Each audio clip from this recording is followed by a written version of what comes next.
ونصلي على رسوله الكريم أما بعد فأعوذ بالله السميع العليم من الشيطان الرجيم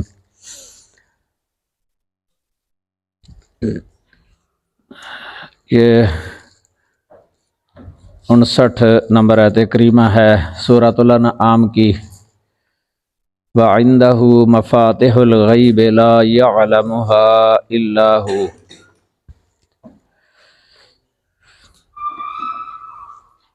اور اسی کے پاس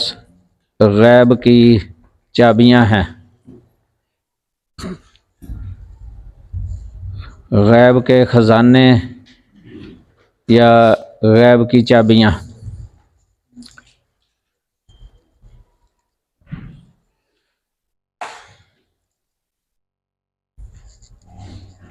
مفاتیح مفتاح کی جمع آ جاتی ہے، اور مفتاح کی جمع مفاتح،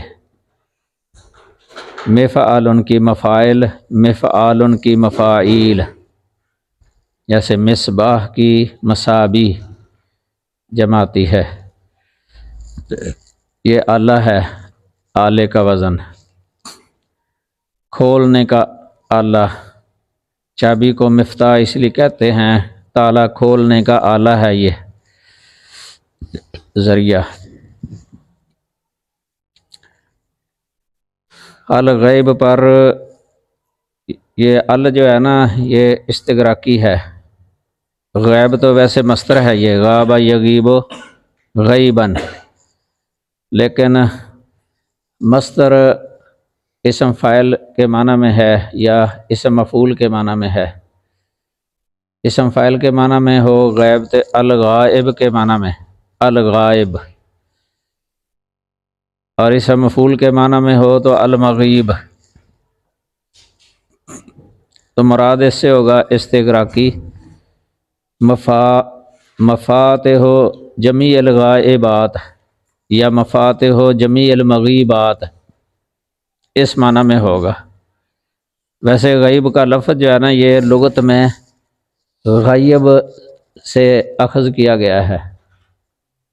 اسی سے آگے سارے مشتقات بنے ہیں۔ اصل لغت میں غیب گردے میں جو جگہ ہوتی ہے انسان کے گردے میں، جو اندر کو ہوتی ہے، اندر کو ایک اس کی یعنی بیک سائڈ ہوتی ہے، ابھرا ہوا ہوتا ہے پچھلی جانب سے، اور ایک سامنے والی جو ہوتی ہے وہ اندر کو ہوتی ہے تھوڑی سی، اس کو غیب کہتے ہیں۔ اسی سے زمین کا جو نشیب ہوتا ہے، دور سے انسان اس کو دیکھے وہ نظر نہیں آتا، گڑا اوجل ہو جاتا ہے نا، آنکھوں سے اوجل ہوتا ہے وہ، اور زمین کا اونچا حصہ جو ہوتا ہے نا، بلندی، وہ نظر آ جاتی ہے دور سے۔ تو جو زمین نشیب ہونا، پست یعنی نیچے، کہ آدمی اگر کچھ فاصلے پر ہو دیکھے تو وہ نظر نہ آئے نیچے ہونے کی وجہ سے، یہ بھی اوجل ہوتی ہے، آنکھوں سے اوجل۔ تو اس طرح اس مناسبت سے جو ہے نا، اس کو غیب لفظ بول دیتے ہیں، غیب۔ اور ہر وہ جو آنکھوں سے اوجل ہو وہ غائب ہے، اور اسی کو عذوب کے ساتھ بھی تعبیر کیا جاتا ہے۔ انسانوں سے بہت ساری چیزیں اوجل ہوتی ہیں، یا مخلوق سے بہت ساری چیزیں اوجل ہوتی ہیں، یعنی ان کو نظر نہیں آتی، ان سے غائب ہوتی ہیں وہ۔ لیکن اللہ تعالیٰ کی یہ صفت ہے، لا یعزب عن ربک مثقال ذرہ، تیرے رب سے ایک ذرہ بھی اوجل نہیں ہے، یہ اللہ کی شان ہے۔ ان اللہ لا یخفی علیہ شیء فی الارض ولا فی السماء، اللہ تعالیٰ پر کوئی بھی شے مخفی نہیں ہے، نہ آسمانوں میں اور نہ زمین میں، اس کا علم مطلق ہے، یعنی وہ علل اطلاق ہر شے کو اجمالاً اور تفصیلی طور پہ جاننے والا ہے۔ یہ بعض قدریہ کا عقیدہ تھا کہ اللہ تعالیٰ اجمالی طور پہ جانتا ہے، تفصیلی طور پہ نہیں جانتا۔ یہ باطل نظریہ تھا ان کا، غلط قدریہ کا۔ اور بعض غالی قدریہ وہ یہ بھی کہتے تھے کہ اللہ تعالیٰ کو پہلے علم نہیں ہوتا کہ بندے نے کیا کرنا ہے، جب بندہ کرتا ہے اس وقت اللہ تعالیٰ کو پتہ چلتا ہے کہ یہ اس بندے نے یہ کیا ہے یا یہ کر رہا ہے۔ یہ غلط ہے، کتاب و سنت کے بالکل ہی خلاف ہے۔ الہ کی خاصیات کے اندر یہ ہے کہ وہ بکل شیء علیم ہو، ہر شے کو جاننے والا، کمال علم والا۔ الہ جب اس کی عبادت کی جاتی ہے تو اس کو علم ہو کہ کون میری عبادت کر رہا ہے، کون اعراض کرتا ہے، نیتوں کو بھی جاننے والا ہو، ارادوں کو جاننے والا ہو، جو زبان پر ابھی وہ ظاہر نہیں ہوتا، دل کے اندر جو ہے دل کے اندر ہی ہے، چاہے وہ عزائم ہوں، پکا ارادہ، یا خواطر ہوں، یعنی بالکل ہلکے سے سوچیں جو ہوتی ہیں، معمولی ارادے، وسوسے، نعلم ما توسوس به نفسہ، اللہ جانتا ہے دل کے اندر جو بھی وساوس ہوتے ہیں، خیالات جو ہوتے ہیں، نیتیں جو عزائم وغیرہ ہوتے ہیں، سب کچھ علل اطلاق جانتا ہے اللہ تعالیٰ۔ اتنا کمال علم ہے اللہ تعالیٰ کا۔ اور غیب یہ جو ہے نا، عندہ لفظ جو پہلے آیا ہے نا، حصر یا تخصیص ہو گئی ہے،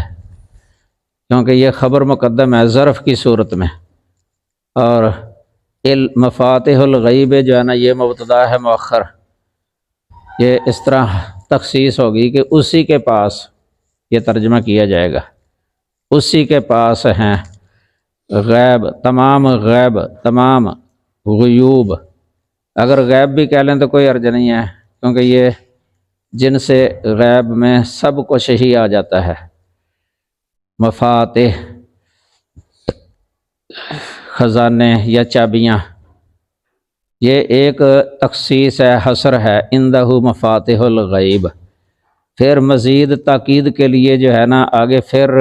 حصر والا جملہ ہی ہے، لا یعلمھا الا ہو، یہ نفی کے بعد اللہ آ گیا ہے، اس سے بھی حصر پیدا ہو گیا، گویا کہ دو حصر والے جملے جو ہے نا، قصر والے، یعنی کہ اللہ ہی جانتا ہے، اللہ کے علاوہ دوسروں سے اس کی نفی ہو گئی ہے، دوسروں سے نفی ہو گئی۔ یہ دو حصر والے جملے، یعنی بعد والا پہلے کی تاکید ہی کر رہا ہے، مزید تاکید، لا یعلمھا الا ہو۔ اس سے پتہ چلا کہ یہ اللہ تعالیٰ کی ذات کے علاوہ ان مفاتح الغیب کو کوئی نہیں جانتا۔ اب جو دعویٰ کرتا ہے نا کسی نبی کے بارے میں، یا کسی ولی کے بارے میں، یا کسی فرشتے کے بارے میں، یا کسی جن کے بارے میں کہ وہ بھی جانتے ہیں یہ مفاتیح الغیب، یہ دعویٰ صحیح نہیں ہے۔ یہ بعض نے دعویٰ کر بھی دیا ہے ویسے تفسیروں کے اندر،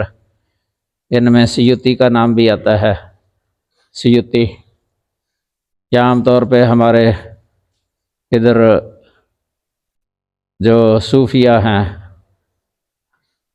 بر صغیر کے اندر، ان کا بھی یہ دعویٰ ہے کہ نبی صلی اللہ علیہ وسلم بھی جانتے ہیں یہ مفاتح الغیب، تو حتیٰ کہ قیامت کا علم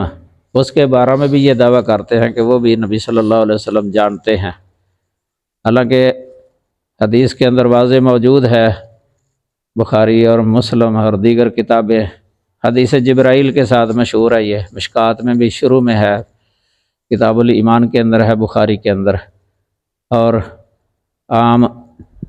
کتاب التفسیر کے اندر بھی ہے، سورہ لقمان کی تفسیر میں امام بخاری نے ذکر کی ہے، یہ آیت کریمہ ہے ان اللہ عندہ علم الساعہ، یہ سورہ لقمان کی آخری آیت ہے۔ وَيُنَزِّلُ الْغَيْثَ وَيَعْلَمُ مَا فِي الْأَرْحَامِ وَيَعْلَمُ مَا فِي الْأَرْحَامِ وَمَا تَدْرِي نَفْسٌ مَاذَا تَكْسِبُ غَدًا وَمَا تَدْرِي نَفْسٌ بِأَيِّ أَرْضٍ تَمُوتُ، یہ سورہ لقمان کی 34 نمبر آیت، آخری آیت ہے۔ اس میں ان کو نبی صلی اللہ علیہ وسلم نے مفاتیح الغیب خمسن کے ساتھ تعبیر کیا ہے، یعنی یہ غیب کے 5 چابیاں یا خزانے ہیں، اللہ تعالیٰ کے علاوہ کوئی نہیں جانتا، لا یعلمہن الا اللہ۔ یہ اس وقت آپ نے فرمایا تھا جب جبرائیل امین نبی صلی اللہ علیہ وسلم کے پاس آئے تھے انسانی شکل میں، آپ سے ایمان کے بارے میں سوال کیا، اسلام کے بارے میں سوال کیا تھا اور احسان کے بارے میں سوال کیا تھا، آپ نے جوابات دیے۔ پھر قیامت کے بارے میں سوال کیا تو آپ نے فرمایا تھا مل مسئول عنہا بعلم من السائل، مسئول وہ نبی صلی اللہ علیہ وسلم تھے اور سائل جبرائیل تھے، تو آپ نے فرمایا کہ سائل مسئول جو ہے نا، یعنی جس سے سوال کیا گیا ہے ان کے بارے میں، اس کے بارے میں، قیامت کے بارے میں جس سے سوال کیا گیا ہے وہ سوال کرنے والے سے کچھ زیادہ جاننے والا نہیں ہے۔ اس کا مطلب نہ جاننے میں اور آپ برابر ہی ہیں، قیامت کے علم کو نہ جاننے کے بارے میں اور آپ برابر ہیں۔ پھر انہوں نے کہا تھا کہ اس کی نشانیاں جو ہے نا وہ بتا دیں، اخبرنی عن اماراتہا، تو آپ نے کچھ نشانیاں بتا دی تھیں، اور آپ نے اس وقت یہ لفظ فرمایا تھا فی خمس لا یعلمھا علمھا فی خمس لا یعلمھا الا اللہ، کہ اس کا علم، ساعہ کا علم، قیامت کی گھڑی کا علم کہ قیامت کب آنی ہے، تو یہ ان 5 میں ہیں جن کو اللہ کے علاوہ کوئی نہیں جانتا۔ یہ 5 جو ذکر کیے ہیں نا، یہ علم الساعہ، یہ قیامت کا ابتدائی مرحلہ ہے، یہ ساعہ اس گھڑی کو کہتے ہیں، یعنی قیامت برپا ہونے کی گھڑی، اول مرحلہ، اور یہ آخرت کا مقدمہ ہے، یہ آخرت کا مقدمہ ہے یہ ساعہ، آگے سمجھے۔ اور یہ ینزل الغیث جو ہے نا، یہ بادل، یہ غیث وغیرہ، یہ سمجھ لیں اوپر بادل ہوتا ہے علو کی طرف، تو یہ عالم علوی جو ہے نا، اوپر والا جہان، اس میں سب سے زیادہ قریب زمین کے وہ بادل ہوتا ہے، تو بادل سے پوری جو ہے نا تفصیلی معلومات بادل کے بارے میں اللہ تعالیٰ کے علاوہ کوئی نہیں جانتا۔ یہ ملکوت السماوات، یہ آسمانی بادشاہی، وہ تو اس سے بھی اوپر ہے، چاند سورج ستارے وہ بادل سے اوپر ہیں، آسمان اوپر ہے، عرش، یہ سب جو ہے نا کرسی وغیرہ، تو جب بادل سب سے زیادہ قریب ہے، اس کے بارے میں جب پوری معلومات نہیں ہے کسی کو اللہ کے علاوہ، تو اوپر جو عالم علوی ہے سارا، اس کے بارے میں کس طرح جان سکتے ہیں؟ یہ ہے اصل مقصد۔ یہ اسی طرح یعلم ما فی الارحام، انسان کا یعنی رحم کے بارے میں، کیونکہ رحم کے اندر ہونا جو ہے نا، یہ دنیا کے لیے مقدمہ ہے، دنیا جو آنی ہے، ابھی دنیا کے اندر انسان نے آنا ہے، وہ اصل ہے، اور یہ ابتدائی مرحلہ اس کا دنیا سے آنے سے پہلے رحم کے اندر ہونا 9 مہینے، یہ ایک مقدمہ ہے، پیش خیمہ ہے دنیا کا۔ تو جب اس کے بارے میں انسان کو یہ علم نہیں ہے تو کسی ایک کے بارے میں علم نہیں ہے تو اس کی جو دنیا میں آنے کے زندگی بھر کے جو سارا کچھ ہے اس کا علم اس کو کیسے ہو سکتا ہے؟ یعنی مقدمے کا علم نہیں ہے، مقدمے کا تو جس کے لیے وہ مقدمہ ہے یا پیش خیمہ ہے اس کا علم کیسے ہو سکتا ہے؟ یہ رحم کے اندر ہونا یہ وہ سارا ہی آ جاتا ہے اس کے اندر، جو ایک فرشتہ تعینات ہے رحم پر، اللہ تعالیٰ سے پوچھ کے وہ اپنے ہاں لکھتا ہے وہ اس بچے کے بارے میں کہ یہ لڑکا ہے یا لڑکی ہے اور یہ بدبخت ہوگا یا نیک ہوگا، اس کا رزق کتنا ہے اور اس کی موت کب آئے گی، زندگی کتنی ہے، عمر وغیرہ،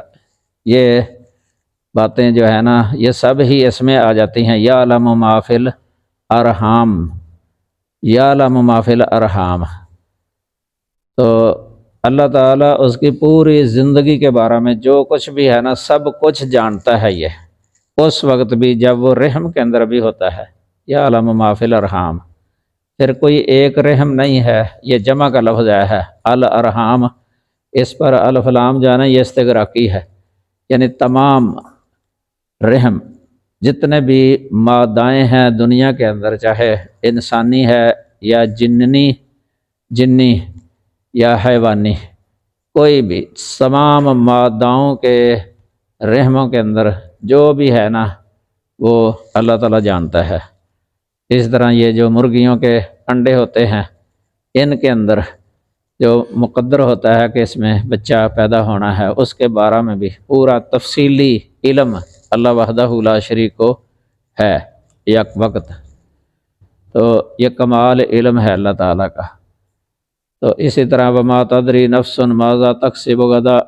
یہ غدا کا ذکر کیا ہے کیونکہ مستقبل کے زمانے کے اعتبار سے انسان کے سب سے زیادہ قریب جو ہے نا وہ کل ہوتی ہے، آنے والے زمانے میں سے اس سے سب سے زیادہ قریب جو ہے نا وہ کل ہوتی ہے، کل آنے والا دن۔ تو جب آنے والے دن کے بارے میں نہیں جانتا تو پرسوں چوتھ اور پھر ہفتے مہینے سال وہ سارے کس طرح جان سکتا ہے؟ لیکن اللہ تعالیٰ سب کو جانتا ہے، تو گویا کہ کل جو ہے نا وہ مقدمہ ہے یہ اگلے زمانے کے لیے۔ اسی طرح آگے جو فرمایا ہے وما تدری نفس بأی ارض تموت، کہ کوئی نفس نہیں جانتا کہ اس نے کون سی زمین میں فوت ہونا ہے۔ اس میں بھی آپ دیکھ لیں یہ موت جو ہے نا یہ موت کا وقت، یہ موت کا وقت بھی معلوم نہیں ہے، موت کی جگہ بھی معلوم نہیں ہے کہ کس جگہ پر فوت ہونا ہے اور کب فوت ہونا ہے۔ تو یہ موت جو ہے نا یہ برزخ کے لیے مقدمہ ہے، جو برزخی زندگی ہے اس کی قیامت کے دن تک، یہ الی یوم البعث یعنی یوم البعث تک جو اس کی زندگی ہے نا، کیونکہ برزخی زندگی جو ہے نا یہ دنیاوی اور اخروی زندگی کے درمیان میں ہے، یہ تو درمیان والی زندگی کا مرحلہ جو ہے نا پہلا مرحلہ یا پہلا مقدمہ اس کا یہ موت ہے، موت کے بعد یہ شروع ہو جاتی ہے۔ تو جب موت کے بارے میں علم نہیں ہے تو بعد میں جو برزخ میں کیا کچھ ہونا ہے ہر ایک کے ساتھ پورا تفصیلی طور پہ وہ کس طرح معلوم ہو سکتا ہے؟ ایک کے بارے میں معلوم نہیں، اپنے بارے میں معلوم نہیں ہے بندے کو اپنے بارے میں، تو دوسروں کا کس طرح علم ہوگا اس کو؟ دوسروں کا وہ کہ اس کے اندر تین چیزیں ہوگی نا، ایک رحم یہ مقدمہ ہے دنیا کے لیے، اور ایک یہ موت ہے یہ مقدمہ ہے برزخ کے لیے، ایک قیامت کا یہ علم، ساعہ کا علم، یہ مرحلہ ہے آخرت کے لیے، یعنی مقدمہ ہے آخرت کے لیے۔ یہ گویا کہ ان میں مقدمات کو ذکر کیا گیا ہے، مقدمات کو ذکر کیا گیا ہے۔ تو جب ان کا علم نہیں ہے تو جس کے یہ مقدمے بنتے ہیں جو اتنی وسعت ہے اس کے اندر، تو ان کے بارے میں علم کیسے ہوگا انسان کو؟ لیکن اللہ تعالیٰ کو ہر شے کا علم ہے، کوئی شے مخفی نہیں ہے اس پر، ہر شے کو جانتا ہے، حسیات کو بھی یا محسوسات کو بھی اور معنویات کو بھی اللہ تعالیٰ جانتا ہے، وہ لطیف خبیر ہے، ہر شے کی کمال خبر رکھنے والا، بکل شیء علیم۔ تو یہ اللہ کی شان ہے۔ یہ جو ہے نا اس کی توحید کی بھی یہ دلیل بن جاتی ہے کہ جب اتنا با کمال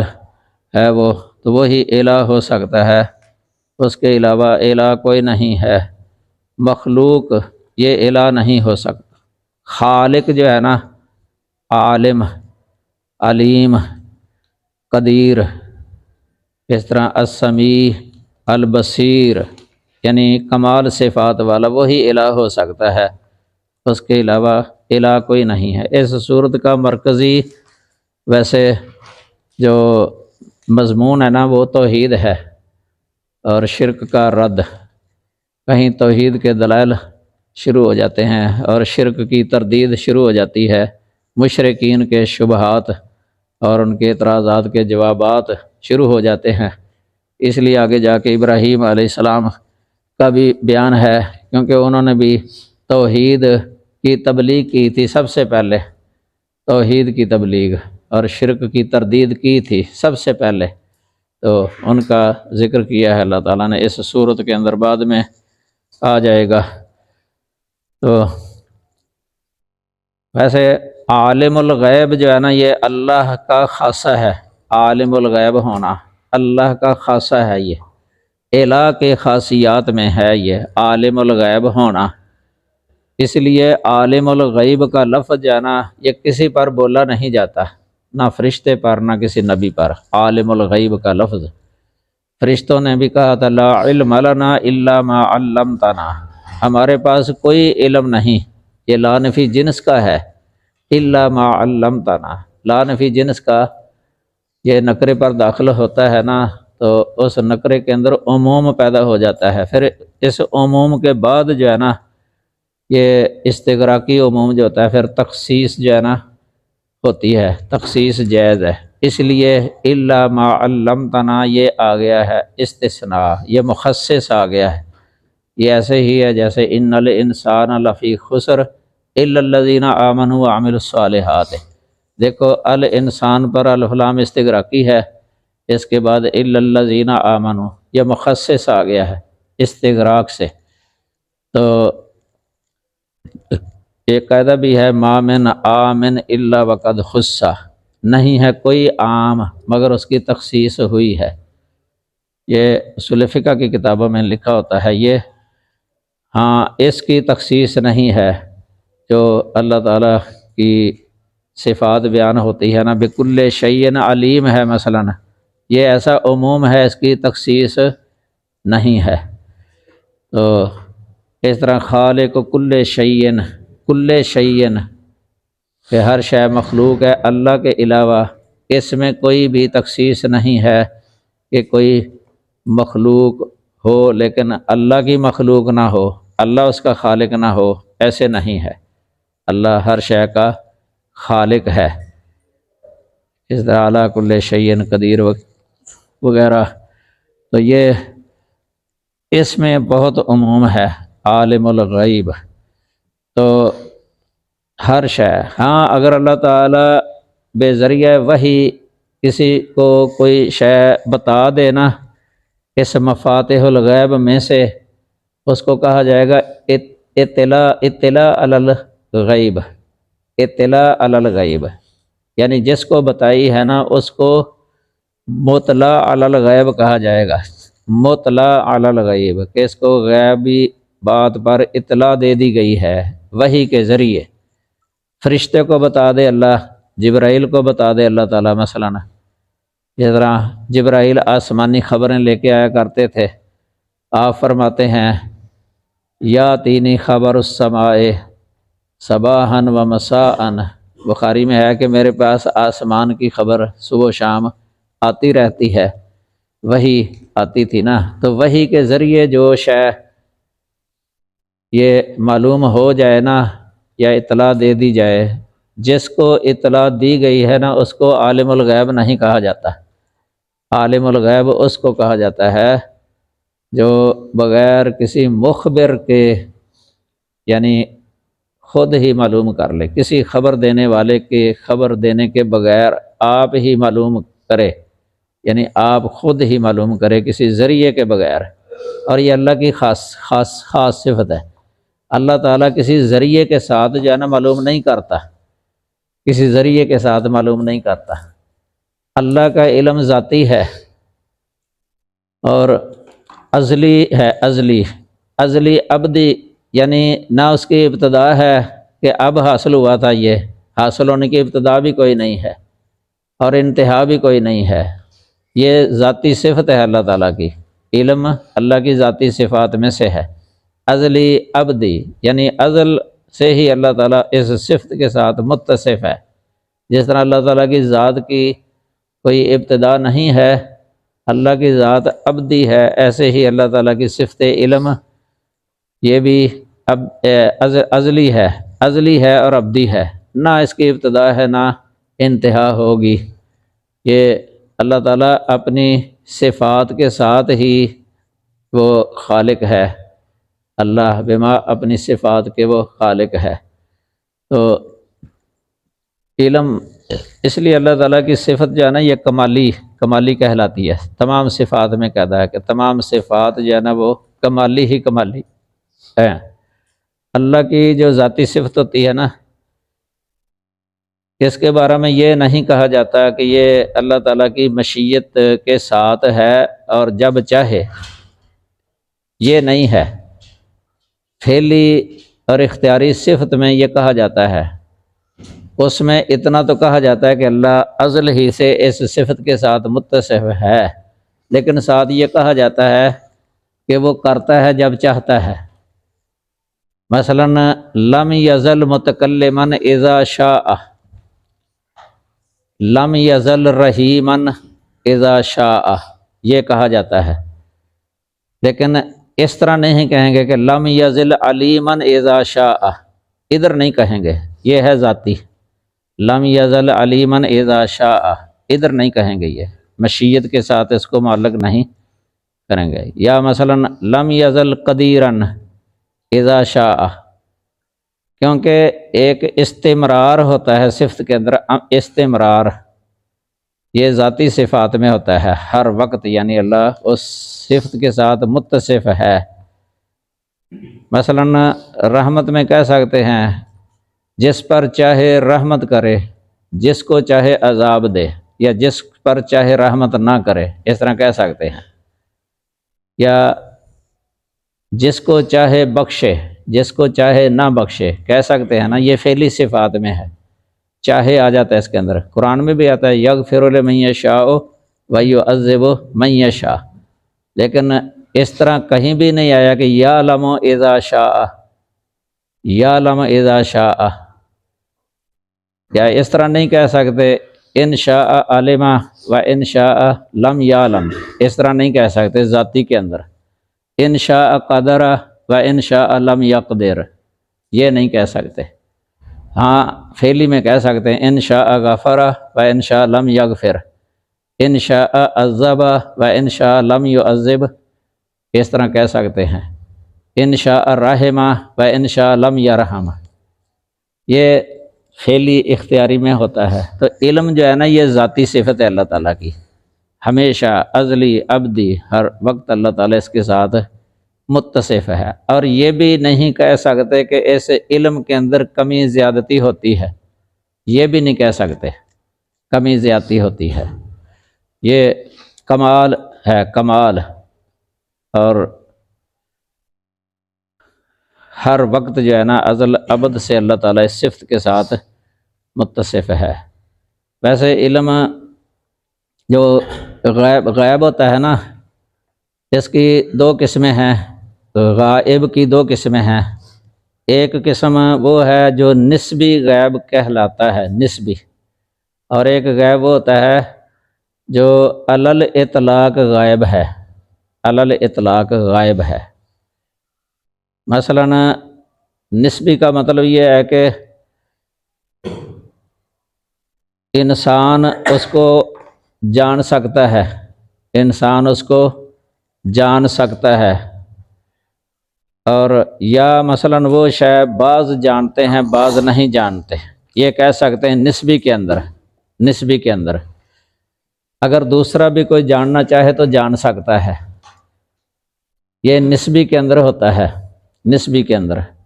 مثال کے طور پہ ہم ادھر بیٹھے ہوئے ہیں، اب ہمیں علم ہے کہ ادھر جو ہے نا یہ درس ہو رہا ہے، قرآن کی تفسیر ہو رہی ہے، ہمیں پتہ ہے ادھر، لیکن جو باہر کے ہیں نا ان کو کوئی پتہ نہیں ہے۔ یہ ہماری بنسبت غیب نہیں ہے، اب ہماری بنسبت، لیکن جن کو ہمارا علم نہیں ہے ان کی بنسبت یہ غیب ہے، یہ نسبی ہے۔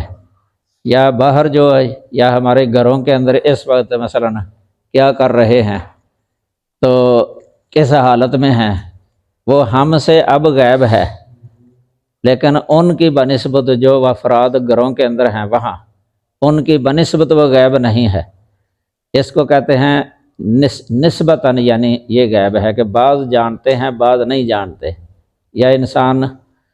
وہاں جو موجود نہیں ہے اس کو نہیں پتہ، جو موجود ہیں ان کو پتہ ہے، تو یہ تو عام ہی ہوتا ہے۔ اس اعتبار سے سارے یعنی جو بھی زمین پر ہے نا اس طرح یہ نسبی غیب، یہ ایک بندہ بھی یک وقت کہ اس کو سب کا ہی پتہ ہو، سب کا ہی پتہ ہو، یہ نہیں ہے۔ ہاں جو اس کے ساتھ پیش آنے معاملات ہوتے ہیں نا سامنے، یعنی جہاں وہ موجود ہوتا ہے اسی کا پتہ ہوتا ہے، اور پھر باقی کیا ہو رہا ہے، باہر کیا ہو رہا ہے، دروازہ بند ہو، گلی میں کیا ہو رہا ہے، کون گزرا ہے، اس کا پتہ نہیں ہے۔ اس میں سب برابر ہی ہوتے ہیں، سب برابر ہیں۔ تو یہ جو لوگ عقیدہ رکھتے ہیں نا اولیاء کے بارے میں کہ وہ سب کو جانتے ہیں، یہ غلط ہے، یہ بالکل غلط عقیدہ ہے۔ یہ تو صحابہ کرام کی زندگی کے بہت سارے واقعات اس طرح کے موجود ہیں، وہاں جا کے پتہ کر کے آنا پڑتا تھا، جا کے معلومات لینی پڑتی تھی ان کو، گھوڑے پر تیز رفتار گھوڑا، مثلاً جہاد کے میں باہر جو احوال ہو رہے ہیں مجاہدین کے، کون شہید ہوا ہے کون شہید نہیں ہوا، حالات کس طرح کے ہیں، جو نہیں گیا ہوتا تھا مدینے کے اندر اس کو پتہ نہیں ہوتا تھا، وہاں آنے والے سے پوچھتے تھے کہ بتاؤ وہاں کے حالات۔ تو یہ غزوہ موتہ کے اندر جس طرح اس وقت کے حالات مدینے والوں کو کوئی پتہ نہیں تھا، جب گئے تھے تو ان کی تعداد بہت ہی زیادہ تھی، ادھر تھوڑے تھے، انہوں نے وہاں مشورہ بھی کیا، یہ بھی ایک رائے پیش دی گئی تھی کہ نبی صلی اللہ علیہ وسلم کی طرف آدمی بھیجو جو آپ کو بتا کے آئیں کہ صورتحال یہ ہے، کیا ہم ان کے ساتھ جہاد کریں یا واپس آ جائیں یا کوئی بندے بھیج دیں، اور تو لیکن انہوں نے پھر ایک رائے دوسری آئی کہ ہمیں نبی صلی اللہ علیہ وسلم نے بھیجا ہے تو قتال کرنا چاہیے اللہ کے نام سے، اگر فتح ہو گئی تو پھر بھی ہمارا فائدہ ہے، اگر شہید ہو گئے تو پھر بھی فائدہ ہی ہے، تو انہوں نے پھر شروع کر دیا تھا۔ تو یہ نہیں ہے کہ مدینے کے اندر رہ کے کوئی دوسرے وہ تمام حالات کا مشاہدہ کر رہے ہوں گھر بیٹھے ہی اور پتہ ہو ان کو کیا ہو رہا ہے، یہ نہیں ہے۔ ہاں البتہ اگر اللہ تعالیٰ وحی کے ذریعے نبی صلی اللہ علیہ وسلم کو کوئی کسی بات پر اطلاع دے دیتا نا تو وہ پتہ چل جاتا تھا نبی صلی اللہ علیہ وسلم کو، جس طرح وہ شہید ہو گئے تھے، یہ اب جعفر طیار بھی ان میں تھے، عبداللہ بن رواحہ بھی تھے، زید بن حارثہ رضی اللہ عنہم، وہ تو نبی صلی اللہ علیہ وسلم نے اسی دن خبر دے دی تھی جس دن وہ شہادت ہوئی تھی ان کی، یہ وحی کے ذریعے تھا، وحی کے ذریعے، تو وحی کے ذریعے معلوم ہو جاتا تھا، ویسے نہیں پتہ چلتا تھا۔ اسی طرح واقعہ جو جس عورت کا رات ہی جنازہ پڑھا کے دفن کر دیا تھا صحابہ کرام نے، جو جھاڑو دیتی تھی مسجد کے اندر، جو شریک نہیں تھے یعنی سوئے ہوئے تھے ان کو کوئی پتہ ہی نہیں چلا، حتیٰ کہ نبی صلی اللہ علیہ وسلم بھی اپنے گھر سوئے ہوئے تھے۔ ابو ہریرہ رضی اللہ تعالی عنہ کا بخاری کے اندر یہ قول ہے وَلَمْ يَعْلَمِ النَّبِيُّ صلی اللہ علیہ وسلم بِمَوْتِهِ کہ اس کی موت کا نبی صلی اللہ علیہ وسلم کو علم نہیں ہوا تھا۔ تو اپنے گھر تھے۔ اسی طرح ام المومنین عائشہ رضی اللہ تعالیٰ عنہ اپنے گھر میں تھیں جب عبداللہ بن زبیر اور مروان بن حکم، مسور بن مخرمہ رضی اللہ عنہم ان کے دروازے پر گئے تھے، عبداللہ بن زبیر کی صلح کرانے کے لیے گئے تھے حضرت ام المومنین کے ساتھ۔ تو ادھر لفظ آتا ہے کہ وَلَمْ تَكُنْ تَعْلَمُ أَنَّ مَعَهُمَا ابن الزبیر، کہ ام المومنین نہیں جانتی تھیں کہ ان کے ساتھ عبداللہ بن زبیر بھی ہیں، حالانکہ عبداللہ بن زبیر باہر دروازے کے سامنے تھے، صرف دروازہ ہی بند تھا، وہ اندر تھیں، تو وہ نہیں جانتی تھیں کہ ان کے ساتھ ہیں وہ۔ تو اس طرح کے دلائل تو بہت زیادہ ہیں۔ اس طرح حضرت علی رضی اللہ تعالی عنہ کی اونٹنیوں پر حملہ ہو گیا تھا، کسی انصاری کے دروازے کے سامنے بندھی ہوئی تھی، حضرت علی رضی اللہ تعالیٰ اپنے گھر میں تھے، نبی صلی اللہ علیہ وسلم اپنے گھر میں تھے، وہ اونٹنیاں باہر تھیں مدینے کے اندر ہی، تو حملہ ہو گیا، ان کو پتہ ہی نہیں چلا، کسی بتانے والے نے جا کے بتایا کہ آپ کی اونٹنیوں کے ساتھ جو ہے نا یہ معاملہ ہو گیا ہے۔ یہ اس طرح کے واقعات جو ہے نا بہت زیادہ ہیں۔ اس سے بھی پتہ چلتا ہے کہ یہ جو نسبی علم غیب ہے نا، نسبتاً جو ایک شے غیب ہوتی ہے کسی سے، دوسرے سے وہ غیب نہیں ہوتی۔ اس لیے رسول اللہ صلی اللہ علیہ وسلم کا فرمان ہے الشاہد یرا ما لا یراہ الغائب، صحیح مسلم کے اندر آتا ہے کہ جو حاضر ہوتا ہے نا دیکھنے والا، وہ کچھ دیکھ لیتا ہے جو غائب نہیں دیکھتا، یعنی جو وہاں حاضر نہیں ہوتا وہ نہیں دیکھتا، جو حاضر ہوتا ہے وہ دیکھ لیتا ہے۔ تو اس طرح کے دلائل وغیرہ موجود ہیں۔ اس طرح ایک اور بھی روایت آتی ہے لیس المخبر کالمعین، لیس المخبر کالمعین، مسند احمد کے اندر، کہ مخبر جو ہوتا ہے نا، مخبر جس کو خبر دی گئی ہوتی ہے، یہ معین کی طرح نہیں ہے۔ معین سے مراد ہے جو آنکھوں سے دیکھ لینے والا، مشاہدہ کر لینے والا،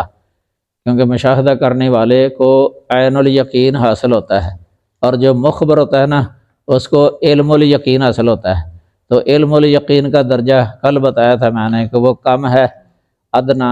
اور مشاہدہ یعنی عین الیقین کا درجہ زیادہ ہے۔ سمجھ لگی نا؟ تو یہ ایک تو یہ ہے یعنی غیب، یعنی نسبتاً جو شے غیب ہے، اور ایک ہے جو تمام کی بنسبت غیب ہی غیب ہے، جس کو انسان جو ہے نا وہ کسی صورت میں حاصل نہیں کر سکتا، جان نہیں سکتا، وہ ہے جو وحی کے ذریعے پتہ چلے، آسمانی خبریں، ملکوت السماوات، یہ آسمان میں کیا کچھ ہے، فرشتے کیا کچھ کر رہے ہیں، یا اللہ تعالیٰ کے بارے میں خبر، یہ وحی کے بغیر پتہ نہیں چل سکتا۔ رسول اللہ صلی اللہ علیہ وسلم پر وحی آتی تھی نا، اور وحی وہ پڑھ کے سناتے تھے صحابہ کرام کو، آپ بتا دیتے تھے صحابہ کرام کو، صحابہ کرام یقین کر لیتے تھے۔ تو یہ یا وہ واقعات جو انسان کی زندگی سے یعنی پیدائش سے پہلے گزر گئے ماضی کے اندر، تو یہ بھی کسی صورت بھی معلوم نہیں کر سکتا انسان، ہاں وحی کے ذریعے یہ معلوم ہو سکتے ہیں، اس طرح تلک من انباء الغیب نوحیھا الیک، تو یہ خبریں ہیں غیب کی، انباء میں سے ہیں جو وحی کرتے ہیں ہم آپ کی طرف، یہ نبی صلی اللہ علیہ وسلم کو وحی کے ذریعے اللہ تعالیٰ بتا دیتا تھا۔ لیکن یہ بعض ہے، بعض یہ جو لوگ کہہ دیتے ہیں نا کلی علم غیب، یہ درست نہیں ہے۔ کلی علم غیب بعض جو ہے نا اللہ تعالیٰ نے، اس لیے من آیا ہے لفظ تلک من انباء الغیب، یہ من تبعیضیہ ہے، یعنی کچھ خبریں اللہ تعالیٰ نے وہ آپ کو وحی کے ذریعے جو ہے نا بتا دیتا ہے اللہ تعالیٰ۔ یہ کلی اللہ کے پاس ہے، کلی علی الاطلاق، یہ جو کلی کہہ دیتے ہیں نا کلی علم غیب، یہ صحیح نہیں ہے۔ کئی ایسے واقعات آتے ہیں کتاب و سنت کے اندر ہی، یعنی باتیں نصوص وغیرہ جن سے پتہ چلتا ہے کہ کلی جو ہے نا یہ کسی کے لیے بھی نہیں ہے،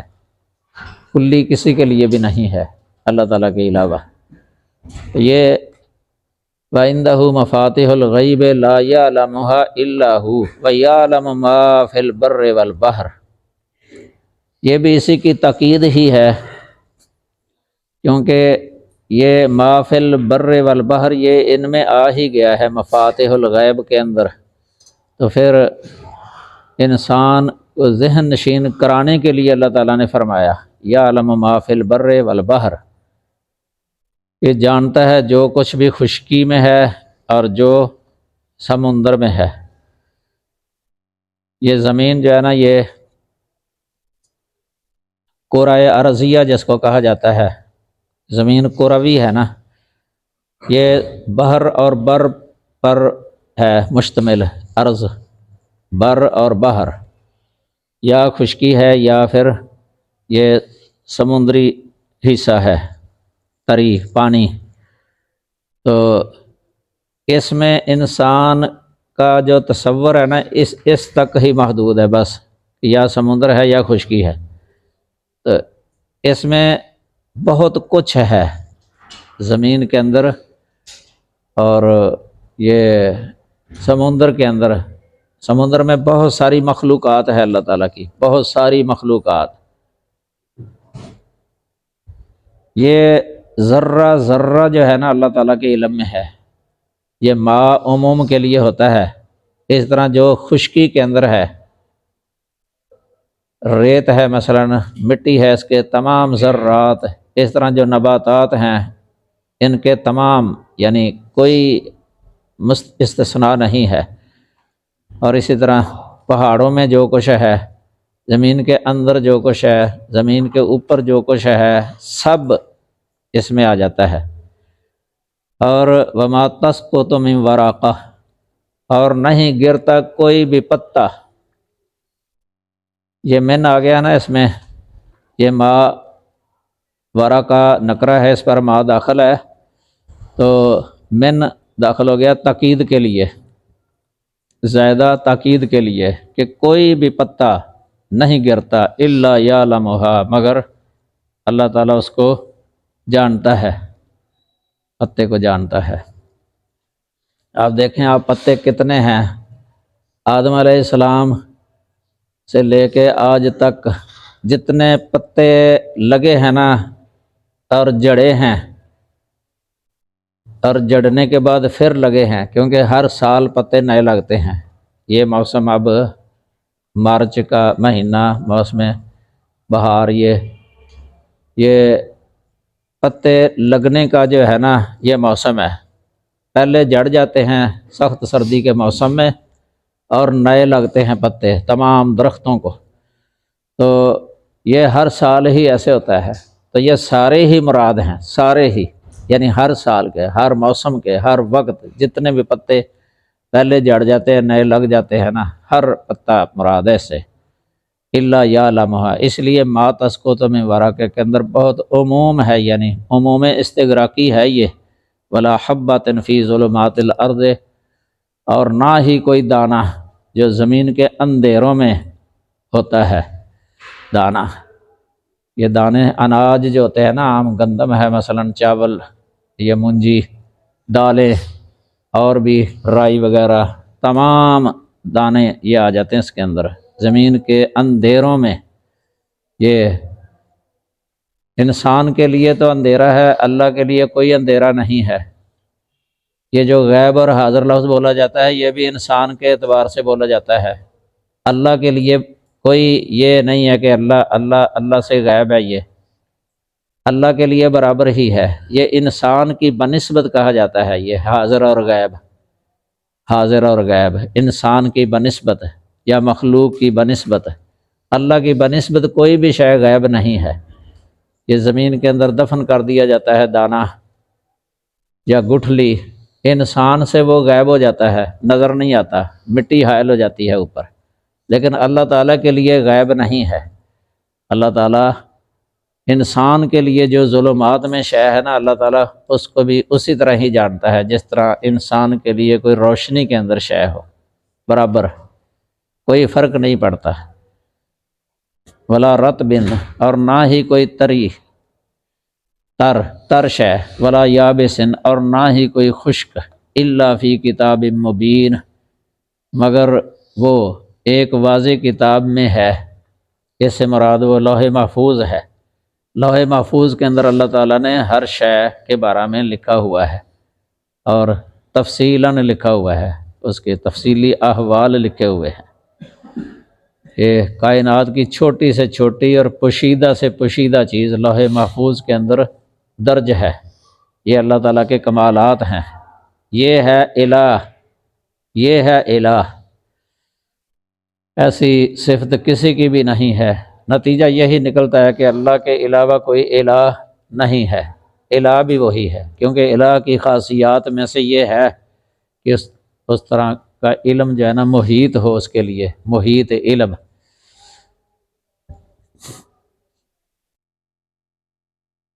کئی علم غیب کا دعویٰ کرنے والے ہیں دنیا کے اندر، یہ کاہن جو بیٹھے ہوتے ہیں، نجومی یا لوگوں کی قسمت بتانے والے، مستقبل کے احوال بتانے والے، یہ جھوٹے ہوتے ہیں، ٹھگ، لوگوں سے پیسے بٹورتے ہیں۔ لوگ بھی اتنے جاہل ہوتے ہیں، ان کے گرویدہ بن جاتے ہیں،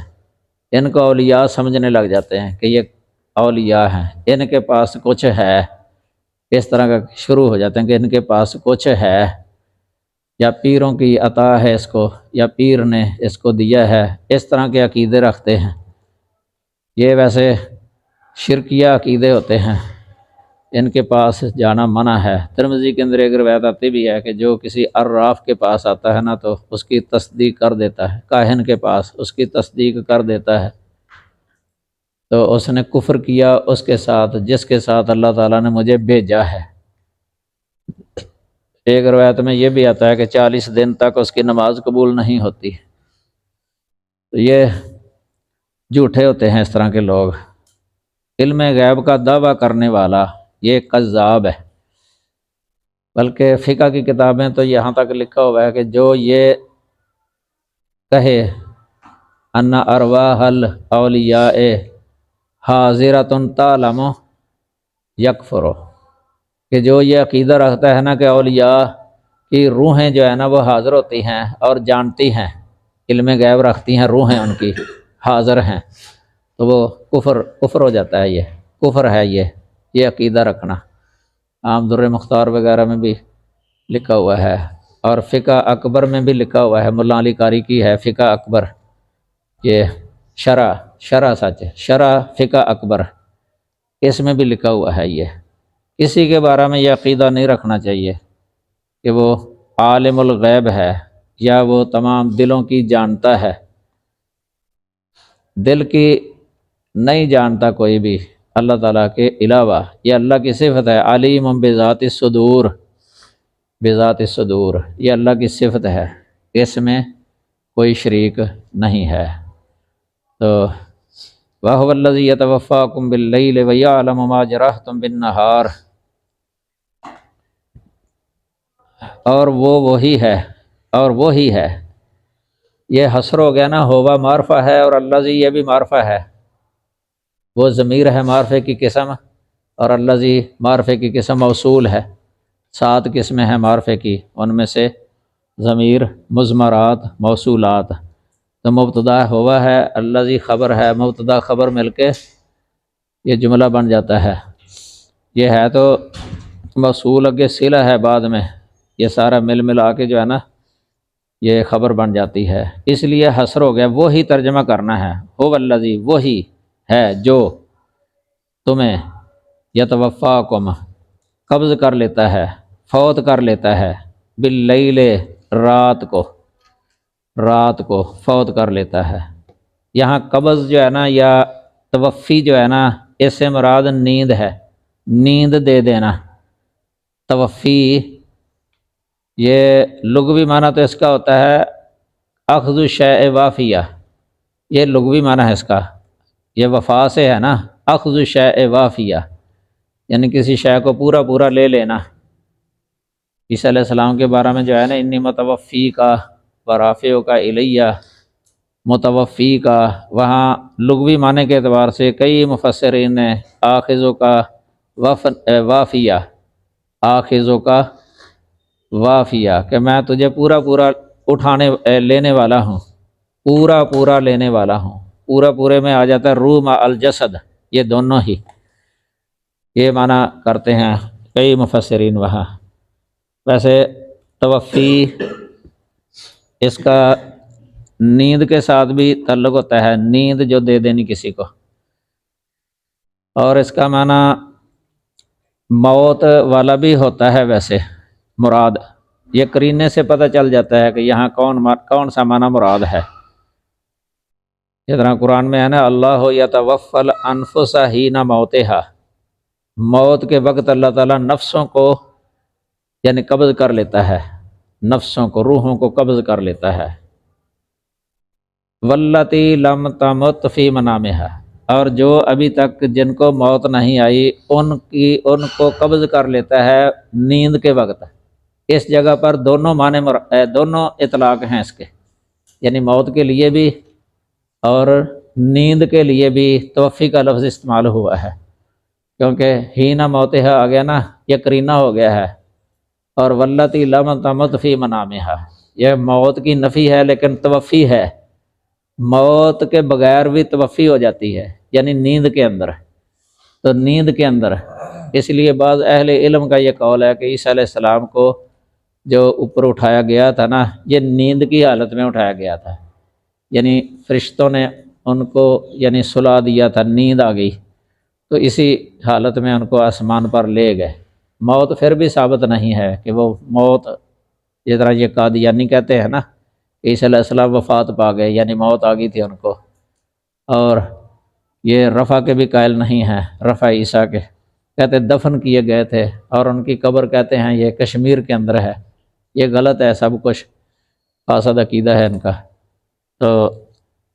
یہ توفی یہاں جو لفظ ہے نا، یہ توفاکم، یہ نیند مراد ہے اس جگہ پر۔ باللیل آ گیا نا لفظ، باللیل رات، حالانکہ جو موت ہوتی ہے وہ رات بھی ہو جاتی ہے، دن کے وقت بھی ہو جاتی ہے، کسی کی دن کے وقت، کسی کی رات کے وقت۔ پھر باللیل جو ہے نا یہ خاص نہیں آنا تھا، اگر موت والا معنی ہی مراد ہوتا ہے تو وَيَعْلَمَ مَا جَرَحْتُمْ، اور وہ جانتا ہے جو کچھ تم نے دن میں کمایا، جرح یجرح، یہ کسبہ کے معنی میں ہے، کسبتم کے معنی میں، اسی سے جارحہ کہتے ہیں نا ہاتھوں کو، جوارح، کیونکہ ہاتھوں کے ساتھ بندہ وہ کسی کام کا ارتکاب کرتا ہے عام طور پہ، تو کسب کرتا ہے، تو جوارے کہہ دیتے ہیں۔ ثم یبعثکم فیہ، پھر وہ تمہیں اس میں اٹھا دیتا ہے، پھر تمہیں اس میں اٹھا دیتا ہے، لیقضی اجل مسمى، تاکہ مقرر مدت پوری کی جائے۔ اس کا مطلب یہ ہے کہ رات اللہ تعالیٰ روح کو یہ قبض کرتا ہے نیند کی حالت میں، تو دن کے وقت نا صبح جب بندہ اٹھتا ہے تو اس وقت اللہ تعالیٰ اٹھا دیتا ہے یا اٹھا دے گا، یعنی جگا دیتا ہے۔ یہاں بعض سے مراد جگانا ہے، یہ عام طور پہ جو دعا نہیں پڑھی جاتی سوتے وقت، الحمدللہ الذی، جاگتے وقت احیانا بعد ما اماتنا، یہ، اور اسی طرح سوتے وقت بسم کا اللہم اموت و احیا، نیند کو اموتوں کے ساتھ تعبیر کیا ہے اور جاگنے کو احیا کے ساتھ تعبیر کیا ہے۔ یہ اسی طرح یہاں بھی ہے، یہ باس جو ہے نا، یہ نیند سے اٹھانا، یہ مراد ہے۔ یہ بخاری کے اندر ایک روایت آتی ہے نا، ایک دفعہ نبی صلی اللہ علیہ وسلم حضرت علی رضی اللہ عنہ کے گھر گئے تھے،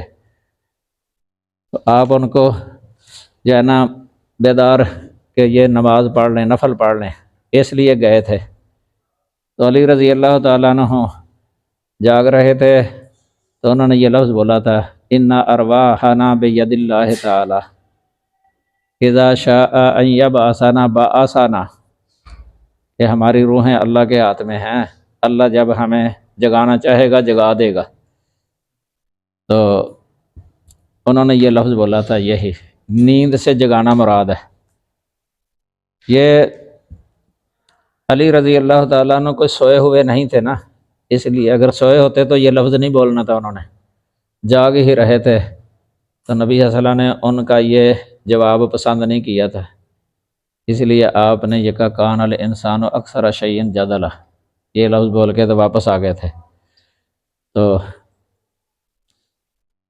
اسی طرح کل میں نے ایک آپ کو حدیث سنائی تھی، نبی صلی اللہ علیہ وسلم نے جب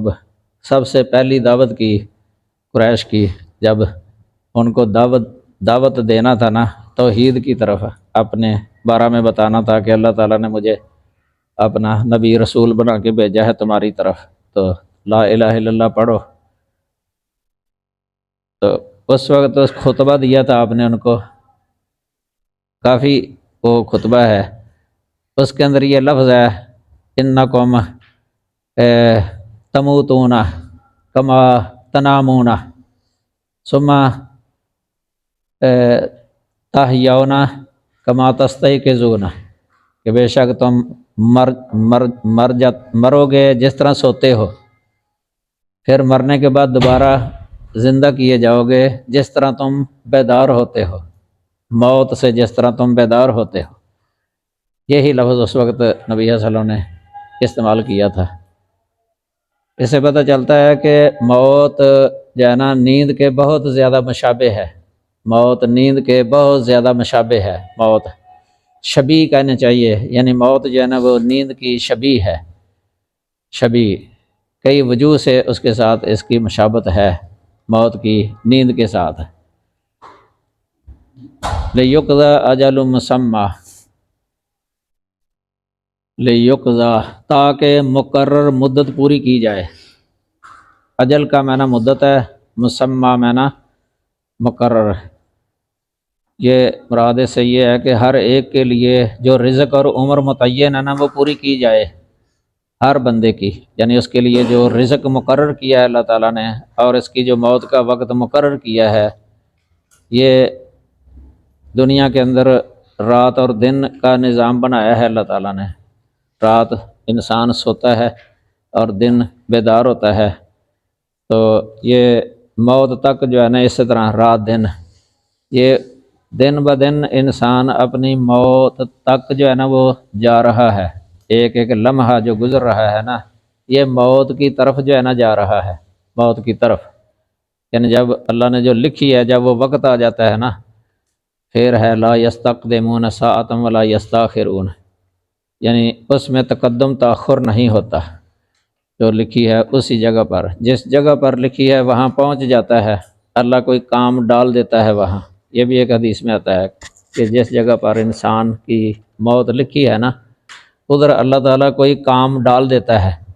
وہ جاتا ہے، اس کو پتہ نہیں ہوتا کہ ادھر میری موت آنی ہے، تو جب اس جگہ پر پہنچ جاتا ہے تو موت آ جاتی ہے، کوئی سبب، مثلا کئی ایکسیڈنٹ ہو جاتے ہیں، حادثے، کئی ادھر کا رہنے والا ہوتا ہے، موت اس کی اسلام آباد آ جاتی ہے، کسی کی کراچی آ جاتی ہے، کسی کی سعودی عرب آ جاتی ہے، کسی کی امریکہ آ جاتی ہے موت۔ یہ اللہ نے جو لکھی ہے نا جو جگہ وہ، اور جو وقت اسی وقت پر، نہ وقت سے آگے پیچھے نہ اس جگہ سے تجاوز۔ کئیوں کی موت ہسپتالوں کے اندر آ جاتی ہے، کئیوں کی اپنے گھروں میں ہی آ جاتی ہے، اس طرح یہ اللہ ہی جانتا ہے سب کچھ، اور سب لوح محفوظ کے اندر اللہ تعالیٰ نے لکھا ہے۔ اس دن ابن کثیر کے شعر بھی میں نے سنائے تھے آپ کو، یہ تمر بنا الایام تترا وانما نساق الى الاجال والعين تنظر فلا عائد ذاك الشباب الذي مضى ولا زائل ذاك المشيب المقدر۔ بہترین شعر ہیں یہ دن جو ہے نا ہمارے پاس سے گزرتے جا رہے ہیں پے در پے، مسلسل دن رات، اور ہم سب موتوں کی طرف ہانکے جا رہے ہیں، ہانکے جا رہے ہیں۔ جو جوانی گزر گئی واپس نہیں آ سکتی، اور جو بڑھاپا آ گیا ہے وہ ختم نہیں ہو سکتا، زائل نہیں ہو سکتا۔ بہترین شعر ہیں یہ۔ ثم الیہ مرجعکم، پھر اسی کی طرف تمہارا لوٹنا ہے۔ یہ مرجع جو ہے نا یہ مصدر میمی ہے، مفعول ان کے وزن پر، رجع یرجع سے رجوع کے معنی میں ہے، رجوع کے معنی میں، ثم الیہ رجوعکم اس معنی میں کہ اسی کی طرف، الیہ ہے جار مجرور پہلے آ گیا نا، حصر ہو گیا ہے، اسی کی طرف ترجمہ ہے، اسی کی طرف تمہارا لوٹنا ہے۔ ثم ینبئکم پھر وہ تمہیں بتائے گا، نبا ینبئ، انبا ینبئ، اس کا معنی ہوتا ہے بتانا، خبر دینا، بما کنتم تعملون کیا بتائے گا، جو کچھ تم کیا کرتے تھے یہ دنیا کے اندر، یعنی جو تم عمل کیا کرتے تھے نا وہ اللہ تعالیٰ پھر بتائے گا۔